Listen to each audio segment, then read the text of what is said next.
most valuable commodity I know of is information. Wouldn't you agree?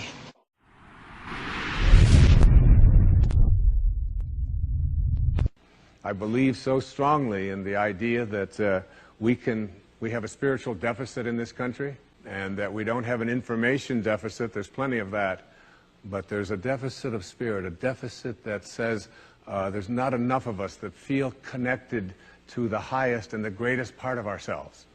And these top 10 principles that I have put together here for this program, you might want to jot down. You might want to go into your desk and just take out a little piece of paper.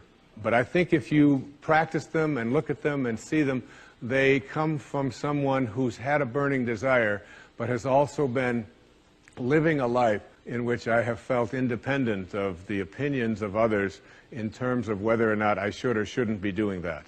There's something that I allow to consult myself, within myself, rather than looking outside to see if this is right or not. And so let me just I'll number them and I'll go through them and I'll give you some examples of them, and you decide whether they're to your liking or whether they work or not. The first of these principles came from a Vedantic scholar in the 10th century. His name was Tilopa. It's not exactly bestseller books, but it's the kind of thing that really excites me, because I think of going back 1,000 years or 2,000 years and reading what some of the greatest minds had to say and how open they were to the potentiality that each and every one of us have for greatness. And this first principle says, as Tilopa put it, have a mind that is open to everything and attached to nothing.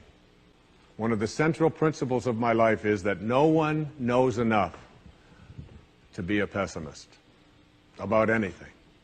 And that each and every one of us, when we close our mind to what is possible for us or what is possible for humanity, closes off the genius that resides and lives in each and every one of us. Having an open mind doesn't necessarily mean finding fault with all of the things that you've been taught by others. It means opening yourself up to the potentiality and the possibility that anything and everything is possible. So having a mind that is open to everything and attached to nothing really means finding within ourselves the ability to get rid of a trait that I find so common in the contemporary world. Do you know that most people that I meet spend their lives looking for occasions to be offended? They actually are out there hoping that they can find some reason to be offended. And there's no shortage of reasons. They're out there everywhere. The way this person dressed, what this person said, they turn on their TV, they hear the news, they're offended by this, someone used language that they didn't like, someone doesn't share the same customs that you, and people all day long. In fact, if you keep track tomorrow, you will find probably 100 reasons that you can go around being offended. But a mind that is open to everything and attached to nothing is a mind that says, I'm never looking for anything to be offended by. And that whatever anybody else out there has to say, my response to that is, that's an interesting point of view. I've never considered that before. I remember being interviewed for a morning television show, and the woman that was interviewing me said, how does it feel to be talking to audiences where people have all of these strange beliefs, these weird things that they come to? And it intrigues me, because one of the things that Emerson said is, in one of his very first essays, he says the first thing we have to say respecting what are called new views here in New England, where we are right now, is that they are not new, but the very oldest of thoughts cast into the mold of these new times. And that was in 1842. He was speaking about that. And this woman asked me the question. She said, Doesn't it offend you that there's people out there and they're talking about people using crystals to heal somebody? And I remember my response. My response was that if I've got hemorrhoids and somebody out there is convincing me that crystals are going to heal them, I'm ordering crystal chairs. Why not? I mean, all you have to do is understand something called a placebo. And what is a placebo? It's nothing more than a convincing belief. If I hand you this pill and say this pill is going to cure your arthritis, and you take it and the pill is just a sugar pill, but your arthritis disappears, I'm into buying those placebos. Where can I get some of those placebos? And it's true of everything. And it's when you think about all the things that we enjoy and what our life is like, it took people who had a mind that wasn't closed to allow us to make the progress that we've made.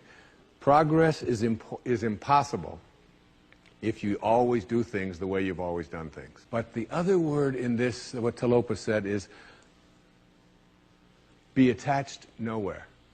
Be attached nowhere. Attachment really means I am deluding myself into a belief that if I can't have or if I can't do this or that thing, then somehow I am going to become immobilized. So an open mind that is detached.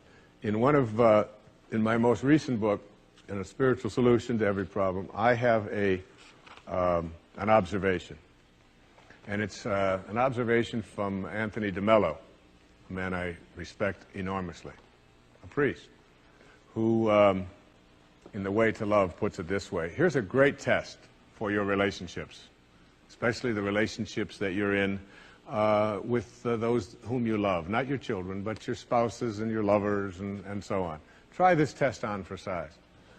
1, I am not really attached to you at all. I am merely deluding myself into the belief that without you, I will not be happy. And 2, and here's the toughest test for non-attachment, I leave you free to be yourself, to think your thoughts, indulge your tastes, follow your inclination, behave in ways that you decide are to your liking. How's that for a challenge?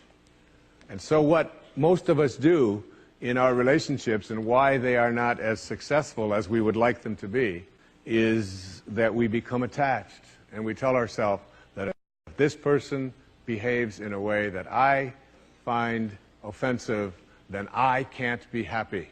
I make my happiness, my fulfillment dependent upon those people that I love being what I think that they should be. And detachment doesn't mean being a victim. It just simply means I know that I can make my life fulfilled and happy by having a mind that is open to everything and attached nowhere. The second principle is a very simple principle. It says you can't give away what you don't have. Now, it sounds ridiculous, okay? But it's more than what meets the ear as you hear this. You can't give away what you don't have. People who are not good at giving away love can't give away love because they don't have it to give away. If I want to give you a dozen oranges, I can't give you those dozen oranges unless I go out and pick up 12 oranges someplace. Otherwise, all it is just empty rhetoric. And the same thing is true of virtually everything in your life. You can't give away love for others if you don't have love in here to give away.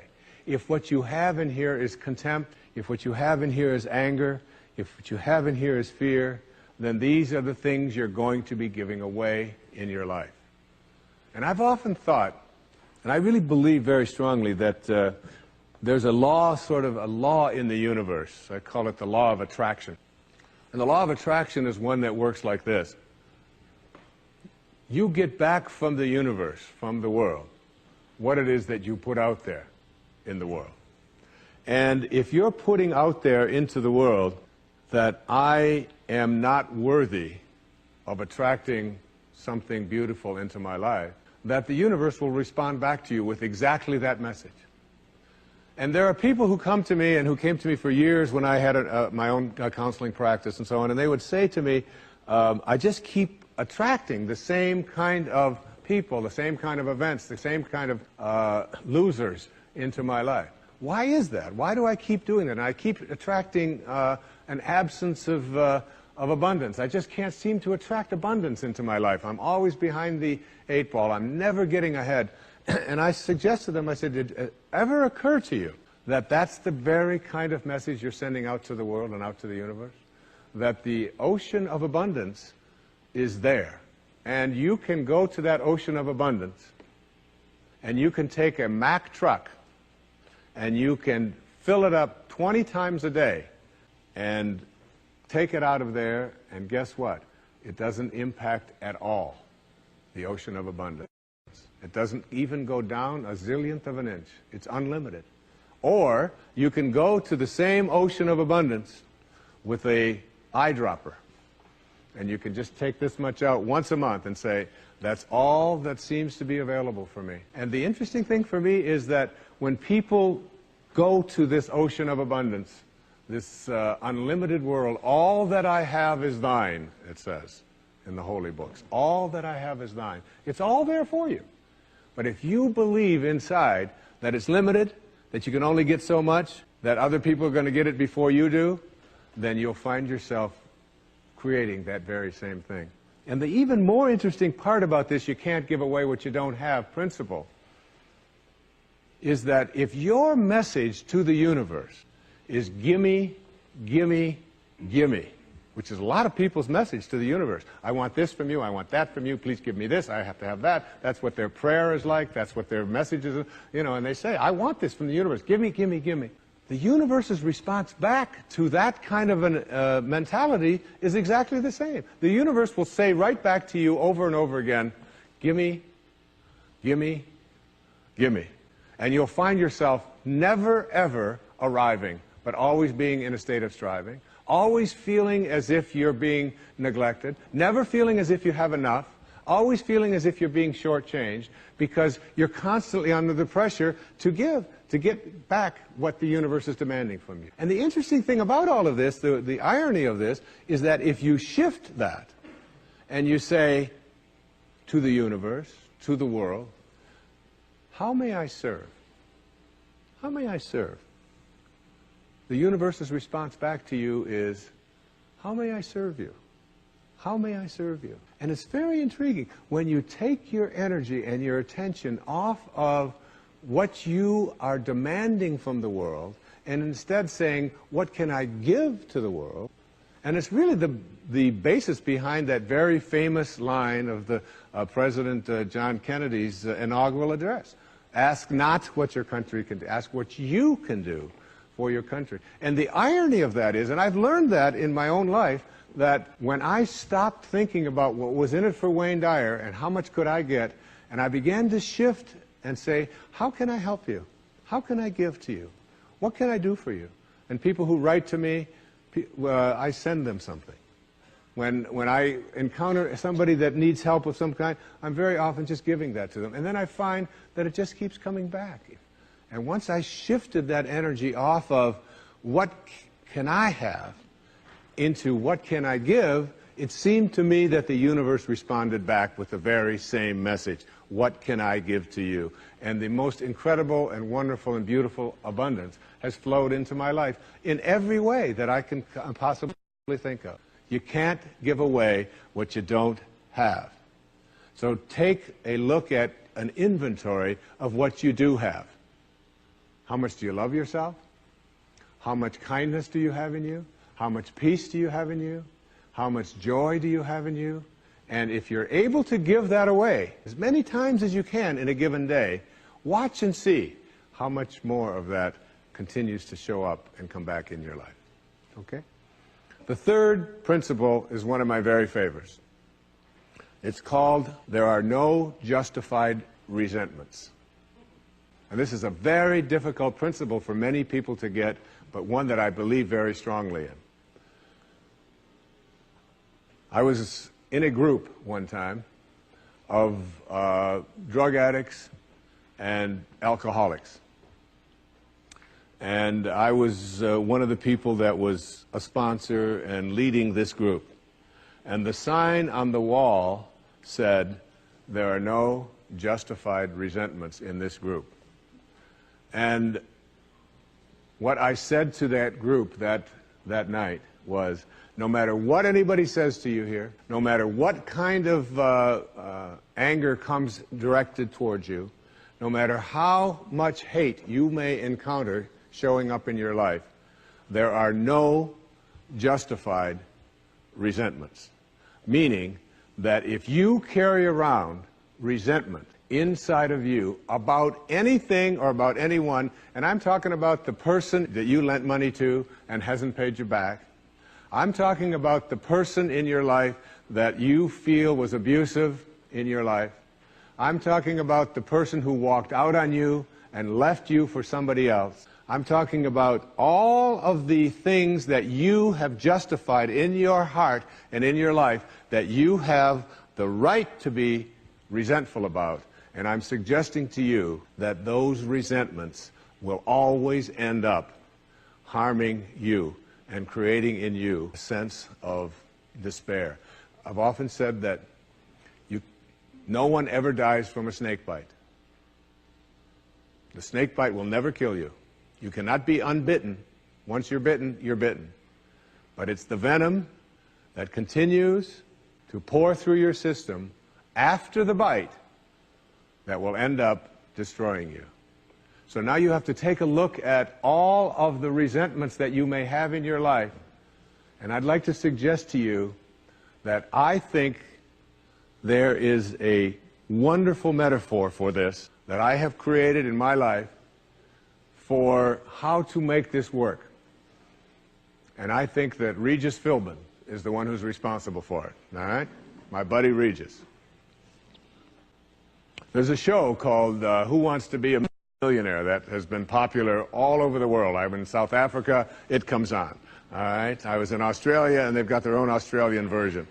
And in Greece, they have the Greek edition of Who Wants to Be a Millionaire. And basically, this show has two levels that you have to get to. Now, the first level is the $1,000 level. And at the $1,000 level, you basically have to answer a question like, on your hand, you have some digits. Those digits on your hand are called your feet, your nose, your ears, your fingers. And everybody who ever goes on the show has this horrible dread that they're going to go out on one of those questions, right? So basically, in order to get to the $1,000 level, all you have to do is answer 5 pretty simple questions in order to get to the $1,000 level. Now, on this program, the $1,000 level for you in this metaphor means that you will leave with something if you get this. At least get this. This is the $1,000 level. You must send blame out of your life for any conditions of your life. Blame has to go. All right? Now, blame means if you're sitting there with a disease, you say without guilt, it's mine, I take responsibility for it.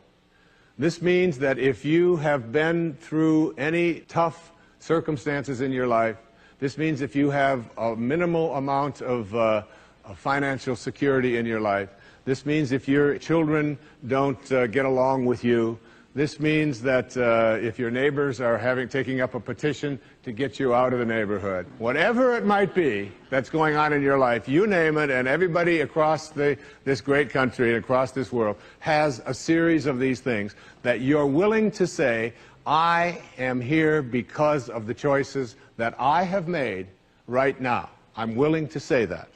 Even though it's difficult, and we know it's really not your fault. We know really there's a lot of people out there who are really bad, all right? But you're willing to say no blame. That's the first level, all right? That's where you understand no justified resentment. And then on the Who Wants to Be a Millionaire show, there is what is called the $32,000 level. And the $32,000 level is not only an opportunity for you to walk away with a sizable amount of goodies, which you can walk away from tonight in this program, but it also is the door opener to multi-wealth. But you got to get to this in order to have an opportunity to move into these transcendent levels, all right? Millionaire spiritual status, all right? You got to get through these next 5 questions. And this $32,000 question, or level rather, comes to this. It came to me from a quotation that I used in the writing of A Spiritual Solution to Every Problem. I read a book that was written a couple of thousand years ago by Patanjali, the Yoga Sutras, the aphorisms of Patanjali. And one of those sutras, one of those aphorisms, observations that this brilliant man made almost 2,000 years ago was this. He said, if you become steadfast in your abstentions of thoughts of harm directed towards others, all living creatures will cease to feel enmity in your presence. Now this translates to blame, pretty basic. No more blame. I'm just not going to assign responsibility to other people for where I am, because now I have an opportunity to get rid of it. If I think someone else caused it, then I've got to wait for somebody else to change in order for me to get rid of it, and you might wait forever for that. But if I take responsibility for it, I can do something, including move on, which might be the most important thing to do. But at the higher level, when there are no justified resentments, what you are doing is what St. Francis did, Francesco. What you are doing is you are at a place where you are sending love in response to hate. You are literally saying, no matter what comes my way, I am going to be steadfast in my abstention of thoughts of harm directed toward others. I'm going to work hard at, no matter what comes my way, having it come out of me what I want to come out of me, and that is love, and that is a higher energy. And if you can get to that level, Patanjali said, all living creatures will cease to feel enmity in your presence. I have a little girl, a precious little girl. I have 6 precious girls and 2 precious sons, but I have a little girl who is almost 12. And she loves animals like no one I've ever met in my life. I mean, her whole life revolves around animals. And when we walk in the woods, butterflies avoid me, fly away from people around, and they come and they land right on her arm. And it happens all the time. All living creatures. She couldn't have a thought of harm directed towards any living creature. And Patanjali said to us, all living creatures will cease to feel fear or enmity or anger in the presence of those who can send love in response to hate. That's what I mean when I say there are no justified resentment. What I'd like to do, I'd like to share a little story here with you. It's a very tender story. It was sent to me by someone who sends me beautiful things in the mail. And I call it the Teddy story. And I'd like to read this to you, if I can do it without tearing up. And this story illustrates this as well as anything I've ever seen. There's a story many years ago of an elementary school teacher. Her name was Mrs. Thompson. As she stood in front of her 5th grade class on the very first day of school, she told the children a lie. Like most teachers, she looked at her students and said that she loved them all the same. But that was impossible, because there in the front row, slumped in his seat, was a little boy named Teddy Stoddard. Mrs. Thompson had watched Teddy the year before and noticed that he didn't play well with the other children, that his clothes were messy, and that he constantly needed a bath. Teddy could be unpleasant. It got to the point where Mrs. Thompson would actually take delight in marking his papers with a broad red pen and making bold X's and then putting a big F at the top of his papers. At the school where Mrs. Thompson taught, she was required to review each child's past records, and she put Teddy's off until last. However, when she reviewed his file, she was in for a surprise. Teddy's 1st grade teacher wrote, Teddy is a bright child with a ready laugh. He does his work neatly, and he has good manners. He's a joy to be around. His second grade teacher wrote, Teddy's an excellent student, well liked by his classmates, but he's troubled because his mother has a terminal illness, and life at home must be a struggle. His third grade teacher wrote, his mother's death has been hard on him. He tries to do his best, but his father doesn't show much interest, and his home life will soon affect him if steps aren't taken. Teddy's fourth grade teacher wrote, Teddy's withdrawn and doesn't show up much interest in school. He doesn't have many friends, and sometimes he even sleeps in class. By now, Mrs. Thompson realized the problem, and she was ashamed of herself. She felt even worse when her students brought her Christmas presents wrapped in beautiful ribbons and bright paper, except for Teddy's. His present was clumsily wrapped in heavy brown paper that he got from the grocery bag. Mrs. Thompson took pains to open it in the middle of the other presents. Some of the children started to laugh when she found a rhinestone bracelet with some of the stones missing and a bottle that was 1/4 full of perfume.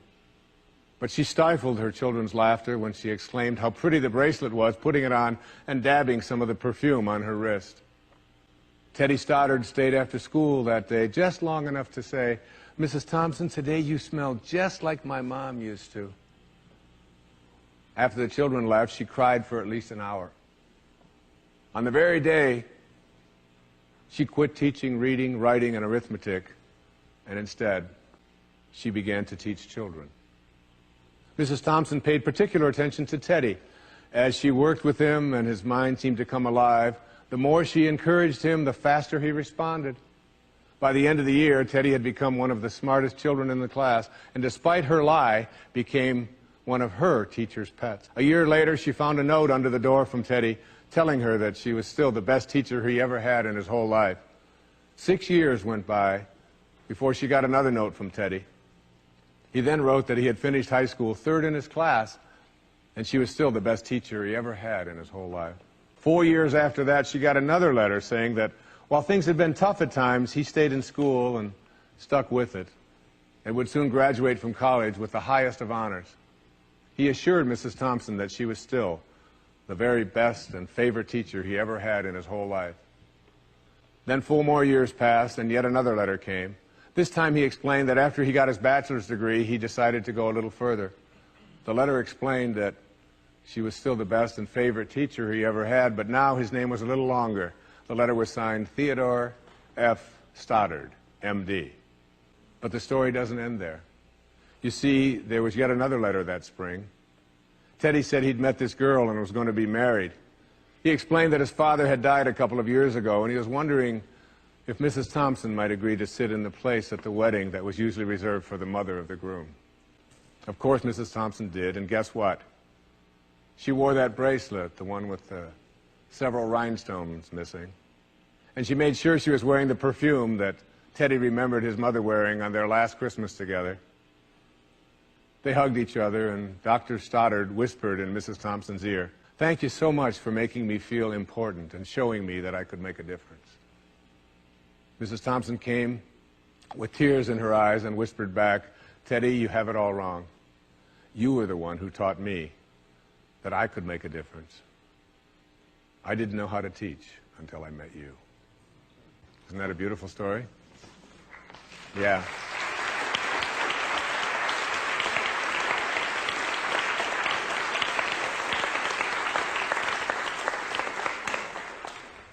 That symbolizes there are no justified resentments.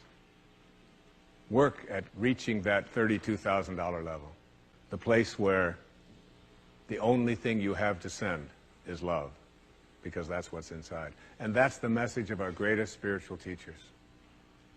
That's all they ever had to give away.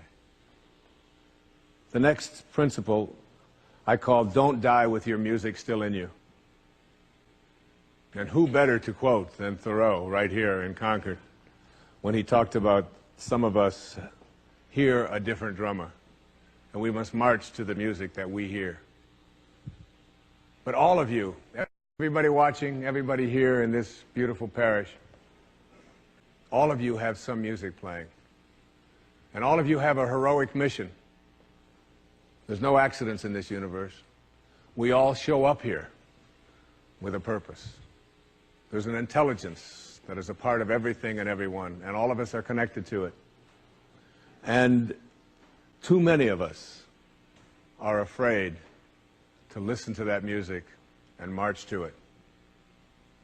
You out there, I know you have a book you wanted to write. I know there's a composition you wanted to compose. I know there's a song you want to sing someplace. Maybe you want to raise horses out in Montana. Or maybe you want to open up an ice cream shop on Cape Cod. Who knows what it may be.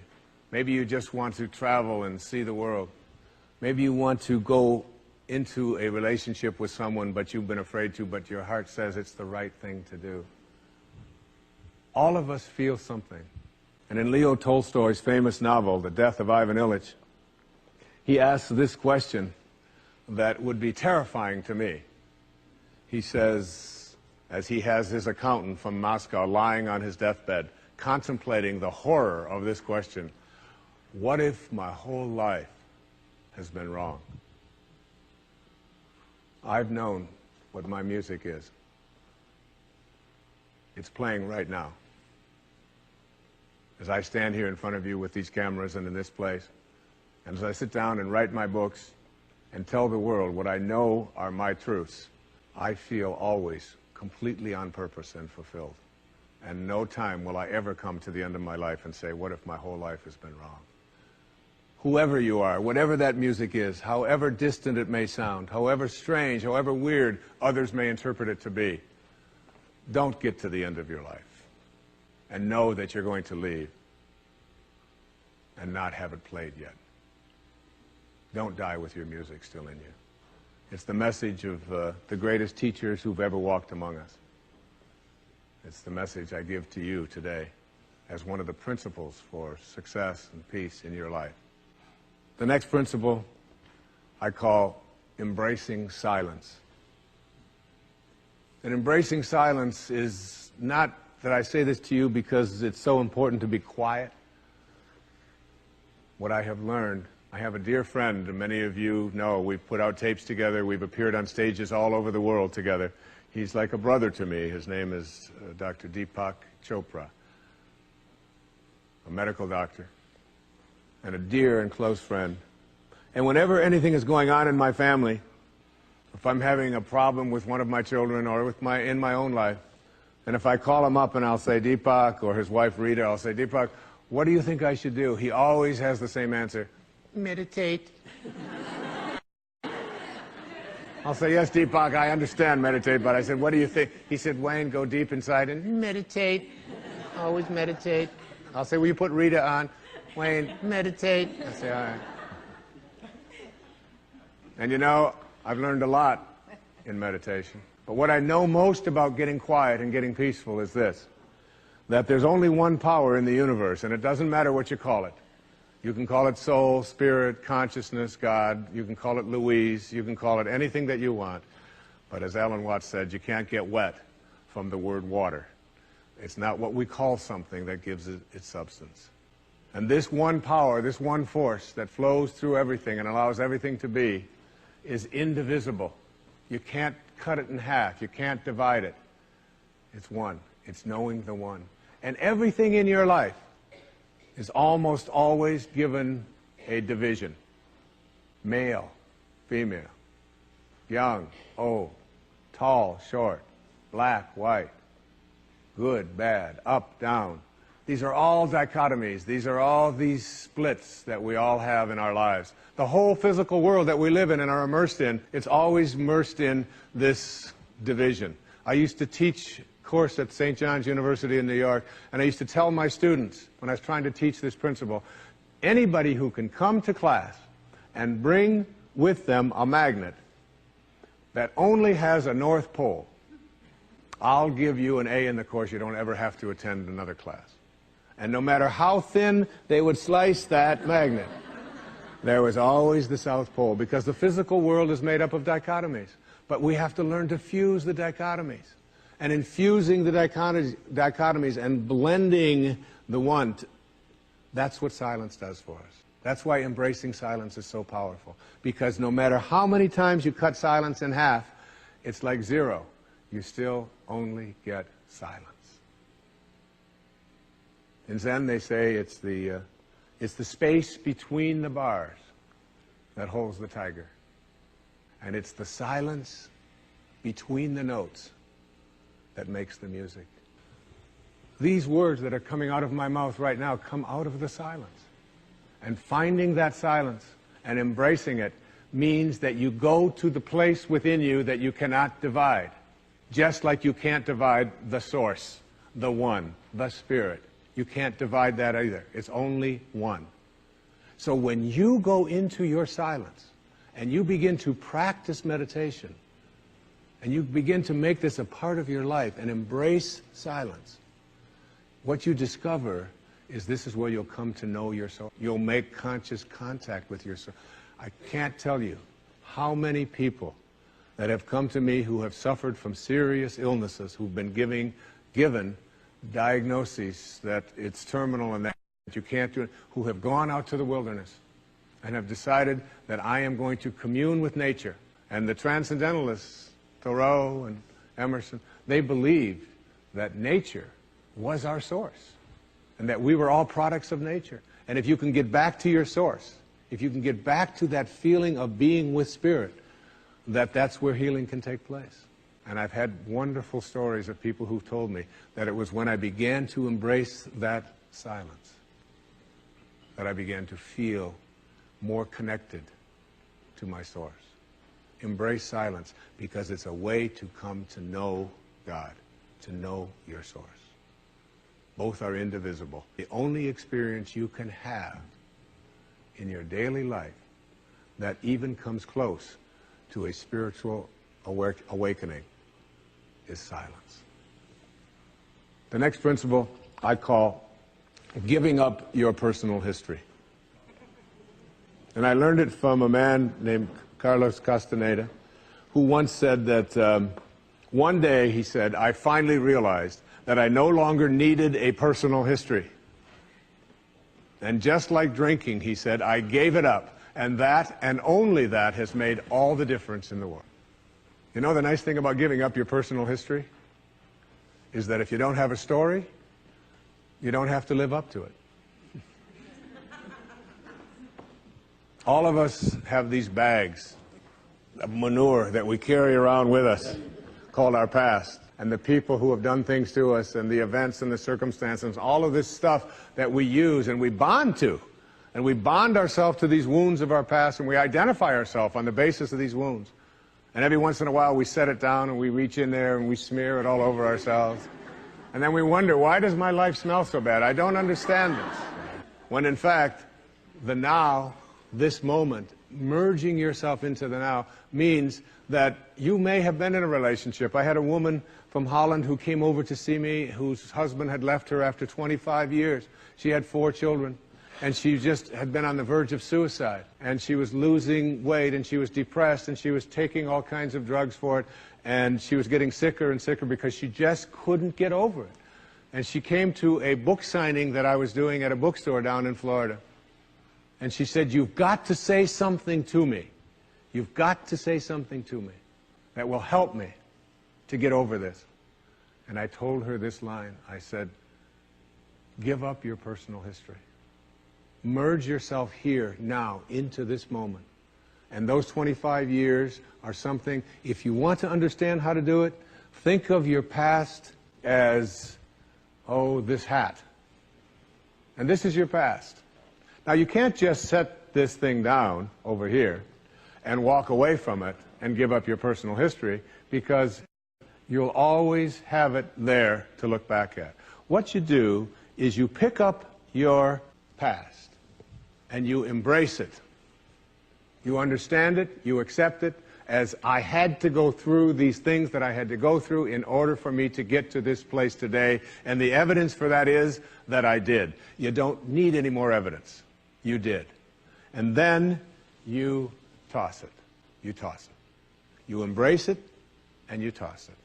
And you merge into the now by giving up your attachment. And some of you have heard me use the metaphor of the wake. Alan Watts talked about the wake is not what drives the boat.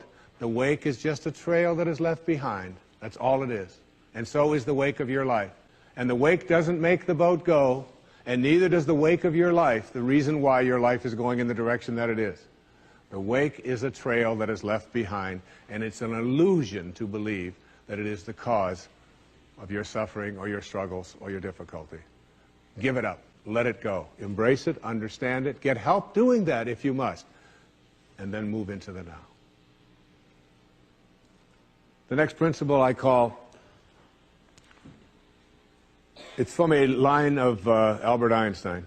He said, you can't solve a problem with the same mind that created it. In order to work at solving these things called problems in your life, you have to change your mind. It is your mind where they live. It is your mind that created them. There is where you experience them. They're all illusions. You must change your mind. Literally rewrite your agreement with reality. One of the things I had said earlier is that one of the most difficult things to do in the world is to admit that you were wrong.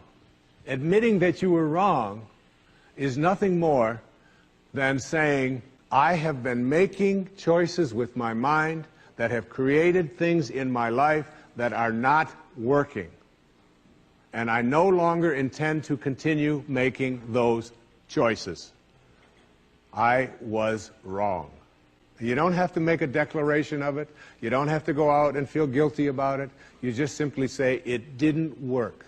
The relationship that I was in before, I behaved in these ways. I didn't realize that it wasn't working for me. Now I do, and this is where I choose to be now. The secret of a successful relationship is, to me, understanding that you put your attention and your energy in a person on what you love rather than what you don't love. Robert Frost said it so beautifully. We love the things we love for what they are. What they are. Not for what they ought to be, not for what they used to be, but for what they are. So when you look into the eyes of a person you're in a relationship with, whether it's your children, you catch them doing things right as much as you possibly can. That's oftentimes takes a lot of hunting, but you'll find it. And when you think that my relationship isn't working, remember, it's in my mind. What am I thinking about that person? And if I could just change my mind and put my thoughts on what I love about this person and keep them there, that makes the relationship flourish. And there are people who go through their entire relationship history with no anger, no hatred, no bitterness, and only love. The next principle is, I call it, treating yourself as if you already were what you would like to become. In other words, you get out in front of your life and you see yourself as having already what you know you'd like to have and deserve to have. My children know how to do this perfectly. I have a daughter who wanted a prom dress, and the prom dress was way outside the budget that I thought a prom dress should be. Well, I thought a prom dress shouldn't cost over $20, so I do have a problem, right? But I upped it to somewhere around $250. I don't know how much, whatever. To me, it was still more than I paid for my first house, okay? But at any rate, she called and said, Dad, this is the only prom dress I could wear. I've got to wear this prom dress. If I don't wear this prom dress, it's just on and on and on with this wonderful. You know, I saw a wonderful book about how to raise teenage daughters. The title of it is Get Out of My Life, but first drive me and Cheryl to the mall. All right, that's the actual title. It's a good book. And so I told Serena, I said, it's just beyond the budget. I've got a certain amount of money that I'm willing to put for it. And she said, but I've already seen myself wearing it. I've already tried it on. I have a picture of myself in the dress in my living room, and I've already showed it to the guy who was taking me to the prom. I mean, it was this whole thing about, and she already saw herself in it. I said, well, if you see yourself in it, then you're going to have to also see yourself as earning the difference between what I'm willing to pay. And she drew up a contract. She went onto the computer, and on the background of the computer, you know, where they have these little background things they put on, there was 500 pictures of the dress, all right? And she signed a contract and said, I'll babysit, I'll do this, I'll do that, and I will pay the difference. And she did. and she wore the dress because she understood that you treat yourself as if you already are what you'd like to become. There's a genius in you. You have to treat yourself as if you already were that genius. There's something you're completely capable of. See yourself as already there. Then you'll act upon those thoughts because the ancestor to every action, said Emerson, is a thought. The next principle is called treasuring your divinity. Treasuring your divinity. There's a wonderful observation that I saw from Emerson in Self-Reliance. It's about trusting your divinity, knowing that you are connected to your source, knowing that you are a divine creation and that there are no accidents. He said a man should learn to detect and watch that gleam of light which flashes across his mind from within, more than the luster of the firmament of bards and sages. Yet he dismisses without notice his own thought, because it's his own. In every work of genius, we recognize our own rejected thoughts. They come back to us with a certain alienated majesty. We often reject our thoughts, and we see the things that we think of as grand and as genius, and we reject them because they're our own. Treasuring our divinity instead of being terrified of it. Knowing that I am always connected to my source. There is no way that I cannot, because it is in you, and I am in you, you are in me, and you can never be separated from it. There is no place that this source is not. It grows everybody's fingernails. It beats everybody's hearts. It digests everybody's foods. It opens all the flowers, and you're always connected to it. And finally, the last principle I call wisdom is avoiding all thoughts which weaken you. You know, every thought has an energy, just like everything else in the universe. And if you have a thought of shame, it will weaken your muscles. And what is your heart but a muscle? If you raise a child to believe in shame and feel ashamed of themselves, every time they think that shameful thought, they will be weakened. And if you have a thought of fear, and if you have a thought of stress, and you have a thought of anguish and anxiety, all of these thoughts and many more are the thoughts that will always weaken you. When you are having a thought that you know is disempowering you, shift it. Shift it to one that is empowering rather than disempowering. And the thoughts that empower are thoughts of neutrality and willingness and love, and ultimately thoughts of divinity. And when you see a troubled person who is out there struggling at the highest level of unity consciousness or God consciousness or spiritual consciousness, you recognize yourself in all that you see. There, but for the grace of God, go I. And I am connected to that person. Changing your thoughts. I appeared on the Tonight Show many years ago, several times, quite a few times. And I remember coming home from the Tonight Show, and I was walking along the beach, and they had taped the show the night before, and I was out for a walk, and a woman who lived in the Northeast stopped me, and she said, "Didn't I see you last night on the, how could you be here?" I said, "Well, I flew the red-eye, and I was walking along." And she said, "You know, we're moving down here." She said, "What are the people like here? What's it like?" And I said to her, I said, "Well, what are they like where you live?" She said, "Well," she said, I live in a very big city." And she said, "They're very pushy.